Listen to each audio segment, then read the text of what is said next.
Mpact has more than tripled its full-year headline earnings per share to 187.5 cents. Revenue came in 11% higher at 6.8 billion rand. That's with the exclusion of the paperlink business. Mpact sold paperlink at the end of March last year. The group expects consumer demand to remain subdued in South Africa, and it also anticipates upward pressure on input costs. Joining me to unpack the numbers now is Mpact CEO Bruce Strong. Bruce, thanks so much for joining us today. Thank you for having me. Well, let's go through some of the headline figures here. Revenue up 10.9%. Basic underlying earnings per share increasing to 191.9 cents as well. Take us through how you're managing to achieve this right now, because certainly impressive when you're looking at it on a headline basis. Well, thanks very much for the opportunity.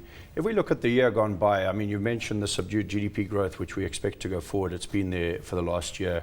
Pressure on costs has been there the last year. We benefited to a large extent last year from the weakening of the rand on the one hand, which we saw a 13% weakening versus the prior year period. And in our business, that meant we saw an increase in volumes of paper products sold into the market that were previously exported, so we benefited from that. In addition, we also saw quite a substantial increase in export of fruits from South Africa last year, which are up around 7% on average. And we sell the packaging to that sector, so we benefited from that. And that was on the back of, on the one hand, improved yields in the fruit sector, but also better prices received in rand terms. So we are the beneficiaries of those two fundamentals last year. In addition to that, we managed to optimize, in many cases, the costs upstream of our business. So, for example, on the waste paper side, we've got a substantial waste paper collection business in South Africa where we account for 45% of all waste paper collected and processed in the country. We are able to, through many optimization initiatives, realize substantial savings there. And that helped us. And that really arose out of our view early last year that it would be very difficult to get prices up to the extent that was required to cover some of those cost increases. And we realized then that we really have to go back into the supply chain and not just push price down, but actually look for opportunities to optimize the entire supply chain. So in waste paper collection, for example, you'll see a number of trucks traveling around most of the major metropolitan areas. We've had to look at the routes that they follow. We've had to look at the nature of the collections. We've had to look at who we collect from and what we collect. And through a number of those interventions, I've explained waste paper. That's obviously a big cost into our business because we use that to produce the paper that's used to produce the boxes. Through a number of interventions of a similar nature, we've managed to maintain our margin in the paper business at around 11.2%, which is good, and grow our margin in our plastics business, which has seen overall a slight increase, or in fact an increase in margins up to 8.6%. I asked this question to Pierre van Tonder, CEO of Spur, a little earlier. What's your assessment of the pricing power that you have right now, given the kind of market you're catering to, bearing in mind those demand-supply dynamics, but then also taking the cost factor into consideration? Yeah, there's no doubt that there's a big challenge on the front end in terms of pricing. We're seeing consumer spending under pressure, both in terms of growth and in terms of what people have got to spend. But despite that, there are still people spending in South Africa, and a lot of them are spending locally, as we've seen the rand weaken, for example. And it's not to say our entire business is dependent on the rand, I must make that clear. But we have seen a move towards local products, which is good for our business. And while there is a fair amount of pessimism, I mean, there's a number of things to be optimistic about, even in this environment. So we are focused on the sectors of plastic packaging and paper packaging. We're experts in those areas, and we'll continue to look for opportunities in those areas where we can bring value, and through bringing that value, offer our customers a good deal, and on that basis grow our business and also maintain the margins. I think the other thing which is to be borne in mind when one is looking at margins and prices in a market, and that is that in the absence of innovation, price can only go down.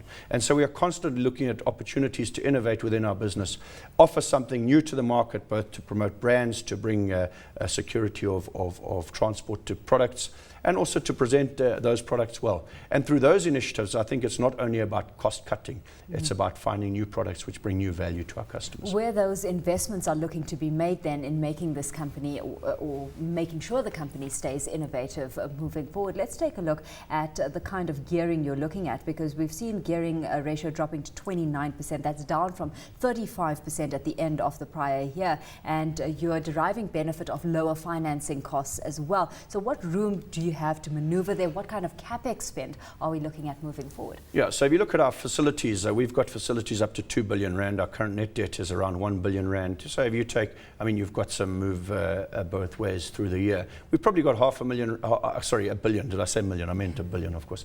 We've probably got 500 million rands worth of headroom to use to invest both organically and through acquisition in the business.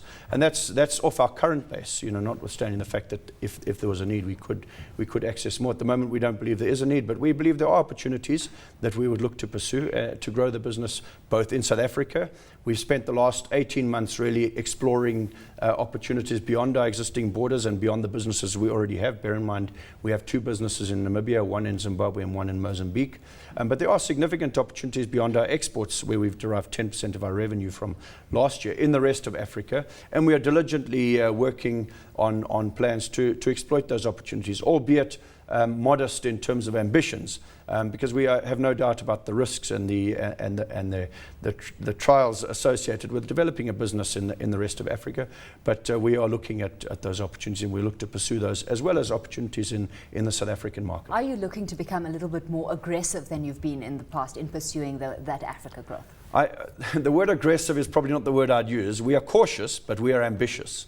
So, and why I wouldn't use the word aggressive is because we're ambitious to grow, but it'll always be measured against giving good value to our shareholders. So we run our business to a ROCE target. Our target is 15% through the cycle. And we must make sure whatever we do is not just about growing the top line, but also about growing the profitability in line with that in future. Well, we've certainly seen your return on capital employed for the year improving to 16%, and that's above Impact's through the cycle target of 15%. Are you looking at setting the bar a little higher moving forward? Well, I think there's 2 things to bear in mind there. One is the cost of capital and making sure you actually deliver economic profit and value to your shareholders over time. And so that's the first point I think that must be made. The second point is, if you're running at 40% ROCE, you're probably going to be under attack from somebody if you're not innovating. So one has to keep investing in the business, improving the ROCE, of course, through optimization and other things. But I don't think it's necessarily a case of saying, well, our target ROCE is 40%. Our target is to grow the business profitably. And if we can do that with a ROCE of 16%, I think we'd be delivering good value to our shareholders and the other stakeholders in the business. If we can improve that over time, that's also great. But it's against the backdrop of growing the business profitably.